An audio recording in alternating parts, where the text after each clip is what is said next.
ملګرو د پښتو ډرامو مشهور او لیجنډري تکړه اداکار جهانګیر خان جاني په اړه تازه خبر راغلی دی چې ګنې هغه وفات شوی دی.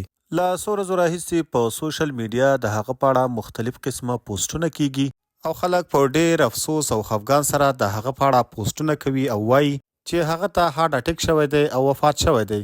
ملګرو د جهانګیر خان په اړه په دغه خبر کې څومره حقیقت دی موږ هم د هغه په اړه پوره معلومات راټول کړي دي.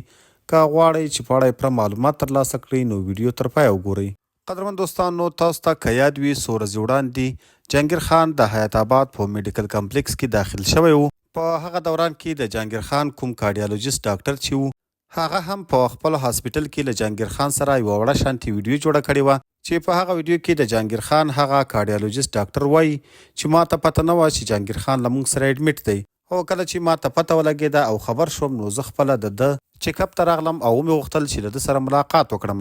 هغه زیاته کړه چې د جهانګیر خان د زړه 2 والونه بند دي نو موږ هم د ده په علاج او ټریټمنټ باندې لګیا یو چې الله تعالی زر تر زره شفا عاجله ورکړي.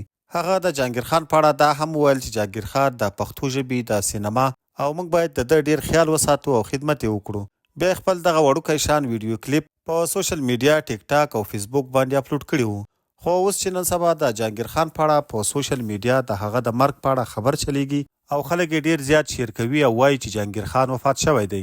څه موده مخکې هم د جهانګیر خان د مرګ په اړه څه داسې خبرونه چلیدل خو کله چې موږ د دې خبرې په اړه پوره معلومات وکړ نو دا هیڅ حقیقت نه لري. دا هسې په سوشل میډیا د خلکو پراپګنډه ده او نن سبا د سوشل میډیا ډیر کارکونکي کوشش کوي چې په همدغو پراپګنډو خپلو پیجونو ته لایکس او کمنټ زیات کړي.